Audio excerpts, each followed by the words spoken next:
ఏమైనా ఆస్తి లేనోడా, తిండి లేనోడా, బబులోని దేశాలను గొప్ప స్థాయిలో ఉన్నాడు. కళ్ళ ముందు ఎన్ని రకాల వంటకాలతో అన్ని రకాలు కనపడతాయి. ఉపవాసం అంటే ఎలా చేయాలో తెలుసా దేవుని బిడ్డారా?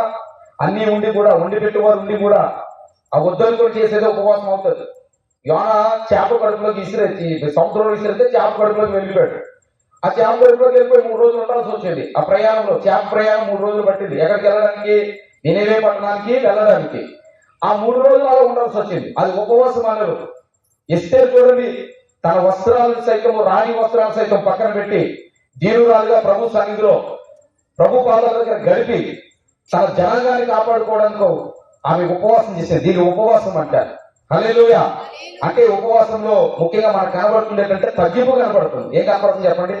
ఇప్పుడు దానియేలు జీవితంలో చూసినా, ఎస్తేరు జీవితంలో చూసినా వారు గొప్ప స్థాయిలో ఉన్నారు. కానీ వారు ఎలా తగ్గించుకున్నారు చూడండి. దేవునితో గడపడానికి, ఉపవాసం చేయడానికి, అంటే దేవునికి దగ్గరగా రావాలి. ఉప అనగా దగ్గరగా, వాసం అనగా నివసించుట. ఎవరికి దగ్గరగా నివసించాలి? దేవునికి దగ్గరగా నివసించాలి. దేవునికి దగ్గరగా రావాలి మీరు. ఎవరు ఇందులో చదివిన యోవేలు 2 అధ్యాయంలో ఏముంది? ఇప్పుడైనా మీరు ఉపవాసం ఉండండి అంటాడు. అంటే ఎట్టెట్టో చెదిరిపోయిన వాళ్ళు, ఒకడేమో ఇటు పరిగెట్టాడు, ఒకడేమో అల్లు పరిగెత్తారు, ఒకడేమో ఈ లోక సంబంధమైన ఏమో పట్టుకున్నారు. ఉద్యోగం అని, అదని ఇదని, లోక సంబంధమైనటువంటి పెళ్ళని, లోక సంబంధమైనటువంటి వ్యాపారాలని, ఆ పనులని, ఈ పనులని ఎట్టెట్టో చెదిరిపోయినారు. ఎటు తిరిగినా ఇప్పుడు జరగాల్సిందో ఒకే ఒక ప్లేస్ కి, ఒకే ఒక వైపు తిరగాలి. ఎవరి వైపు తిరగాలి? ఎవరి వైపు తిరగాలనా? ఇప్పుడు తిరగాల్సింది దేవుని వైపు. ఇప్పుడైనా మీరు ఉపవాసం ఉండి, అంటే ఇప్పుడు దాకా మీరు ఉపవాసం లేరు, ఇప్పుడు దాకా లోకంలో బ్రతికారు, ఇప్పుడు దాకా మీ ఇష్టానుసారంగా బ్రతికారు, ఇప్పుడు దాకా మీ జీవితాలు పాడు చేసుకున్నారు, ఇప్పుడు దాకా నష్టపోయారు, పోగొట్టుకున్నారు, అన్ని విషయాలు కూడా దెబ్బతిన్నారు. మీరు మరలా మొదటి స్థితికి రావాలంటే, ప్రార్థనా బ్రతుకు మరలా కావాలంటే, మొదటి బలిపీఠం కట్టబడినట్టు కట్టబడాలంటే, మీ బ్రతుకులో మరలా నవ్వు కావాలంటే, సంతోషం కావాలంటే, నేను మరలా మీకు ఆ పాతకాల పూర్వకాల దినాలు మరలా మీకు ఇవ్వాలంటే ఇప్పుడైనాను ఏం చేయాలి? మీరు ఇప్పుడైనా ఉపవాసం చేయండి. స్వయంగా దేవుడు చెప్తూ ఉన్నాడు. నువ్వు ఏ దిక్కునున్నా, ఎక్కడున్నా సరే గుర్తుపెట్టుకుని మాట వింటూ ఉంటున్నట్లయితే ఇప్పుడైనా సరే నువ్వు దేవుని సన్నిధికి పరిగెత్తుకుంటా. ఇప్పటికీ కూడా ఈ పిలుపుని విని కూడా ఈ అవకాశాన్ని నువ్వు దూరం చేసుకుంటే రేపు ఏమి సంభవిస్తుందో నీ చేతిలో లేదు, అది దేవుని చేతిలో ఉంది. హల్లెలూయా. శ్రమ అనేది అకస్మాత్తుగా వస్తుంది, అపాయం అనేది అకస్మాత్తుగా వస్తుంది, ప్రమాదం అనేది అకస్మాత్తుగా వస్తుంది, తుఫాన్ అనేది అకస్మాత్తుగా వస్తుంది. ఎప్పుడు మునిగిపోతామో తెలియదు, ఎప్పుడు కనుమరుగైపోతామో తెలియదు. దేవుడు ఇచ్చిన అవకాశాన్ని సద్వినియోగం చేసుకోవాలి. ఆనాడు యోనాను దేవుడు పంపించినప్పుడు వాళ్ళు విన్న వెంటనే మొత్తం రాజు దగ్గర నుంచి అందరూ కలిసి కిందకి వాళ్ళ వస్త్రాలు మార్చి గోడె పట్టలు వేసుకొని బోడిలో కూర్చొని, అయ్యా మేము తప్పు చేసాం, పాపం చేసాం, ఈ పట్టణంలో ఇంత ఘోరమైన పాపంతో మేము బ్రతుకాం, మమ్మల్ని క్షమించండి అని వారు గోడె పట్ట కట్టుకుని బోడిలో కూర్చొని ప్రార్థన చేస్తే ఆ పట్టణాన్ని దేవుడు కాపాడాడు. హల్లెలూయా. ఒక్కరు ప్రార్థన చేసిన దేవుడు కాపాడాడు. ఆనాడు అబ్రహాము లోతు కోసం ప్రార్థన చేస్తే ఆ లోతును తప్పించాడు, ఆ పట్టణాన్ని కాల్చేశాడు. కాబట్టి ప్రార్థన చాలా ప్రాముఖ్యమైనది. దేవుని బిడ్డగా మీరు ఉపవాస ప్రార్థనలు ఎంత ఆసక్తిగా ప్రార్థన చేస్తారో, ఎంత పట్టుదలగా ప్రార్థన చేస్తారో. బైబిల్లో ఒక మాట ఉంటుంది, చూడండి ఒకసారి, చదవండి. రోమపత్రిక 12 వచ్చినాము. రోమపత్రిక 12 వచ్చినాము. నిరీక్షణ కలిగిన వారే సంతోషించము, శ్రమ యందు ఓర్పు గల వారే ప్రార్థన యందు పట్టుదల కలిగి ఉండండి. ఏముండాలంట ప్రార్థనలో? అమ్మ చెప్పండి, ఏముండాలి? ప్రార్థనలో పట్టుదల ఉండే. ఆసక్తి ఉంటే కానీ ప్రార్థన చేయలేవు, ఆరాటం ఉంటే కానీ ప్రార్థన చేయలేవు, చెయ్యాలంటే కానీ చేయలేవు. ఏదో వెళ్ళాలి రావాలంటే మాత్రం మీకు ప్రార్థన రాదు. ఆరాటం ఉండాలి. ఈ కొండ రూపురేఖలు లేనప్పుడే ఒక వాటర్ బాటిల్ పట్టుకొని పోతే మళ్ళీ సాయంత్రం దిగుతూ ఉండే ఆరాటం. ప్రార్థన చేయాలి. ఇక్కడ ఏమీ లేనప్పుడే భయంకరమైన సూదు కొండది. మీకు అందరికీ తెలిసిందే. ఈ స్థలంలోకి, ఈ దారి నడిచేటకి ఇక్కడికి వచ్చేసరికి వణుకు వచ్చింది ఒక్కొక్కడికి, ఎంత మగడికైనా సరే. అలాంటి భయపడేటువంటి ప్రదేశాన్ని దేవుడు ఏర్పరచుకున్నాడు. నీచమైన ప్రదేశం, అందరూ అసహించుకునే ప్రదేశము. అలాంటి ప్రదేశాన్ని దేవుడు ఏర్పరచుకున్నాడు. ఒకటి ఆరాటం, ప్రార్థన. ఏ స్థలంకైతే ఈ కొండ మీద ప్రార్థన చేస్తామో పట్టుదలగా మొరపెడితే దేవుడు కార్యాలు చేయడం మొదలు పెట్టాడు. హల్లెలూయా. పట్టుదల ఉండాలి నీకు. ఒక బాక్సర్ పట్టుదలగా సాధన చేస్తేనే కానీ ఆ బాక్సింగ్ లో గెలవలేడు. ఒక క్రికెటర్ పట్టుదలగా ఆడితేనే కానీ ఆ క్రికెట్ నెగ్గదు. ఒక వ్యక్తి పట్టుదలగా చదివితే కానీ ఉద్యోగం సంపాదించలేడు. పట్టుదలగా ప్రార్థన చేస్తేనే కానీ కార్యం చూడలేము, అద్భుతం చూడలేము. హల్లెలూయా. ప్రార్థనలో ఏముండాలి తెలుసా? పట్టుదల ఉండాలి. దానియేలుకి ఏముంది? పట్టుదల ఉంది. ఎందుకోసం దానియేలు ఉపవాసం చేశాడు? ఈరోజు చాలా మంది ఉపవాస ప్రార్థన చేస్తారు. ఎందుకోసం చేస్తారు?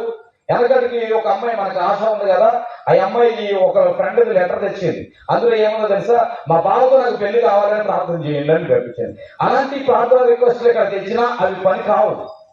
నీకు ఇష్టమైన వాళ్ళు చేసుకోవడానికి ఇది ఉపవాస ప్రార్థన దాని గురించి కాదు.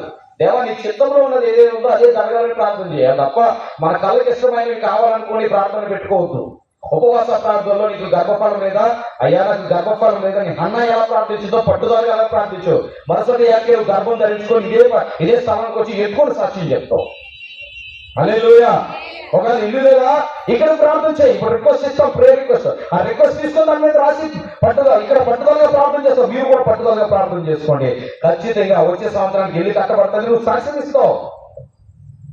ఉద్యోగం లేదా, నెక్స్ట్ ఇయర్కి ఉద్యోగం వస్తుంది, దేవుడు ఇస్తాడు. నీకు పట్టుదల ఉండాలి. చాలా మంది ఏం చేస్తారంటే పరిచర్య అంటే తప్పించుకుంటారు, ప్రార్థన అంటే తప్పించుకుంటారు, ఆశీర్వాదాలు అంటే ముందు ఉంటారు. అర్థమైందన్నమాట. పరిచర్యకి ప్రార్థనకి ఏం చేస్తారు చెప్పండి? తప్పించుకుంటారు. ఆశీర్వాదాలకి దేవుడు అనంత జ్ఞాని, హృదయాంతరంగా ఎరిగినవాడు. ఆయన దృష్టి ప్రతి ఒక్కరి మీద నిలిచి ఉంటది. నీ మనసును బట్టి, నీ పరిచయం, నీ విధానాన్ని బట్టి నీ ఆశీర్వాదం ఉంటది. హల్లెలూయా. హల్లెలూయా. నువ్వు ఎంత ఇక్కడ ప్రయాసపడతావు, ఎంత పరిచయం చేస్తావు, ఎంత ప్రార్థన చేస్తావు, ఆ దేవుడిని ఎలా పంపించాలో దేవుడు ఎలా పంపిస్తాడు. ఆమె అందుకని దొంగిలించొద్దు. దేవుడి సన్నిధికి వచ్చినప్పుడు పరిచయం ఉంటే పరిచయం చేయండి, ప్రార్థన అంటే ప్రార్థన చేయండి. ప్రతి సంవత్సరం అంతా మీరు ఇంటి దగ్గరే ఉంటారు. ఉంటే 21 రోజులు ఇక్కడ గడుపుతారు. అవునా కదా? 21 రోజులు కూడా సమయాన్ని మీరు ఇంటి దగ్గర గడపడానికి ఇష్టపడకండి. ఎందుకంటే ఏ ఇంట్లో అయితే ఉన్నావో ఆ ఇంట్లో నీకు సమాధానం సరిగా ఉండదు. ఇక్కడ ప్రార్థన చేస్తే ఇంట్లో సమాధానం దొరుకుతుంది. ఇక్కడ ప్రార్థన చేస్తే ఇంట్లో శాంతి వాతావరణం ఉంటుంది. ఇక్కడ ప్రార్థన చేస్తే శాపం కొట్టవేయబడుతుంది, నీ ఇంట్లో గల్విలు కొట్టవేయబడుతుంది, భార్య భర్తలో సమాధానం ఉంటుంది, పిల్లలకి మీకు ఐక్యత ఉంటుంది, ఇంట్లో గొడవ లేకుండా సమృద్ధిగా అన్ని దేవుడు ఇస్తూ ఉంటాడు. నువ్వు దేవుడి దగ్గరకు వచ్చి ఏమి అడిగితే దేవుడు నీ ఇంట్లో నింపుతాడు. నువ్వు ఇంటి దగ్గర నుండి ఇక్కడికి రాకుండా కరెక్ట్ గా ఆశీర్వాదాలు ఎప్పుడు ఇస్తారని చెప్పి దేవుడు ప్రార్థన కొరకు ఇచ్చిన ఆశీర్వాదం మీరు పొందుకుంటానంటే, దేవుడు మేమైతే ఆయన చెప్పినాలో చెప్పగలుగుతాం, దీవిస్తాం. కానీ ఆ ఆశీర్వాదాలకి నువ్వు అర్హురాలువో కాదో అది దేవుడు చూస్తాడు. నువ్వు ఏదైనా సరే పని చేసి ప్రార్థన చేస్తే అది వేరేగా ఉంటుంది. దానికి నీకు హ్యాపీ ఉంటుంది, నీకు ప్రత్యేకమైన హ్యాపీ అనేది ఒకటి ఉంటుంది. సీఎం కోర్టులో దేవుడు వెళ్ళారా, ఎంత కష్టం ఉన్నా సరే పరిచయ విషయంలో కానీ ప్రార్థన విషయంలో కానీ పట్టుదల కానీ సంఘం పరిగెడుతూ ఉన్నది. మనది చిన్న సంఘమే కాదనటం లేదు. ఈ యొక్క మారుమూల ప్రాంతంలో, ఈ కొండ ప్రాంతంలో ఎవరు రాలేనటువంటి ప్రదేశానికి దేవుడు ఈరోజు అనేక మందికి తెలియపరిచి ఇక్కడికి రావాలని విస్తృతంగా ఫోన్ కాల్స్ వస్తూనే ఉన్నాయి. అన్నా మేము ఎలా రావాలి, మాకు ఉపవాస ప్రాంతంలో గడపాలని ఉంది, ఎలా రావాలన్నారు. ఒక యగం దర్శనాలు ఒకటి ఇబ్బంది ఇవ్వడం వల్ల ఎవరిని పిలవలేకపోతూ ఉన్నాం. ఈ యగం దర్శనాలు కనుక కట్టబడితే దేవుడి కృపను బట్టి ఎవరు వచ్చినా ఇక్కడ అన్నింటినీ కూడా మనం చేసి పెట్టినట్టే సౌకర్యం కలిగిస్తే ప్రాంతంలో గడుపుతారు. మీరు కూడా గుర్తించుకోండి దేవుని బిడ్డారా, ప్రార్థన అంటే ఆసక్తిగా చేయాలి. ఎలా చేయాలి చూడండి. దానియేలు 3 వారాలు ఉపవాసం చేశాడంట. ఎన్ని వారాలు? 3 వారాలు. ఎక్కడ చేశాడు? ఆయన ఉన్న స్థలంలో, ఆ గదిలో 3 వారాలు ప్రార్థనలో గడుపుతూ ఉన్నాడు. దేనికోసమో తెలుసా? ఇజ్రాయేలీయులు చెరపట్టబడి బబులోను దేశంలో ఉన్నారు. వారికి మరలా ఎప్పుడు విముక్తి అని చెప్పి, నాయన 70 సంవత్సరాలు, ఇరిమి అంటాడు, 70 సంవత్సరాల దాకా మీరు అక్కడే ఉండాలి, నేను చెప్పినంతసేపు కూడా మీరు నా మాట వినలేదు, నేను చెప్తూనే ఉన్నాను, ఇదిగో పట్టణం పాడైపోయేలా ఉంది, మీరేమో పాపంతో నిండిపోయారు, దేవుని వదిలేసేసి ఆ వ్యర్థమైన దేవతల వైపు తిరిగి జీవితాలు పాడు చేసుకున్నారు, దేవుడు ఉగ్రత మీ మీదకి వస్తుంది, జాగ్రత్త పడండి, దయచేసి వీటిని పాపాన్ని విడిచిపెట్టండి, వ్యర్థ దేవతలు విడిచిపెట్టండి, మీరు ఐగుప్తులో చూడలేని దేవతల్ని, మీరు ప్రయాణంలో చూడలేని దేవతల్ని ఇప్పుడేమో ఇలా తెచ్చుకొని పెట్టుకోండి, ఇది మంచిది కాదు అని ఎంత చెప్పినా సరే వారి మాట వినలేదు. ఎవరి మాట వినలేదు? ఇజ్రాయేల్ మాట వినలేదు. ఆ తర్వాత ఎంత చెప్పినా వినకపోయినప్పుడు వెంటనే బైబిల్లో మాట ఉంది, అకస్మాత్ ఏమొస్తుందంట? మరణం వస్తుందంట.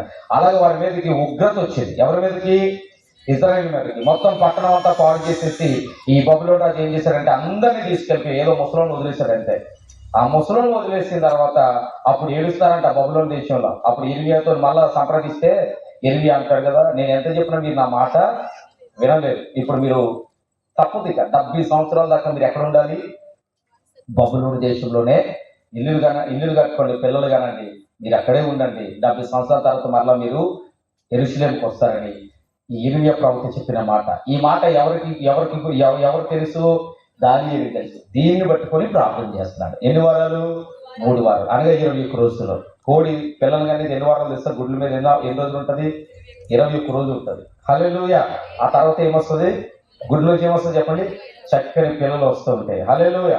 అందుకని 21 రోజులు కూడా ఉపవాసం ఉంటే ఒక గొప్ప కార్యం జరుగుతుంది. కానీ మనకే, ఎందుకంటే మనకి బిజీ షెడ్యూల్, పోటీ ప్రపంచం అంతా కూడా ఏ రోజు ఖాళీ ఉండట్లేదు ఎవరికి కూడా. ఆసక్తిగా ప్రార్థన చేసే రోజులు పోయి ఇంకా బిజీ ఏదో దేవుడికి కనబడిపోదాం అనేటువంటి రోజులుగా మీరు బ్రతుకుతున్నారు.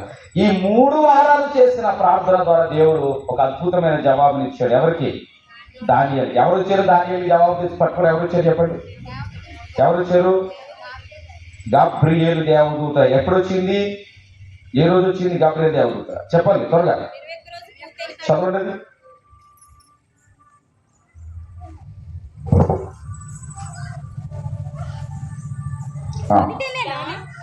చదువు.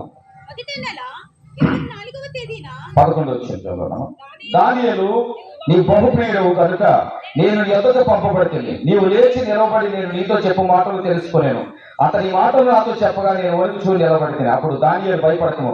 నీవు తెలుసుకోవాలని నీ మనసును అప్పగించి దేవుని ఎదుట నిన్ను తగ్గించుకున్న ఆ మొదటి దినమున మొదలుకొని, చెప్పండి, ఆ మొదటి దినమున మొదలుకొని, ఏ రోజు?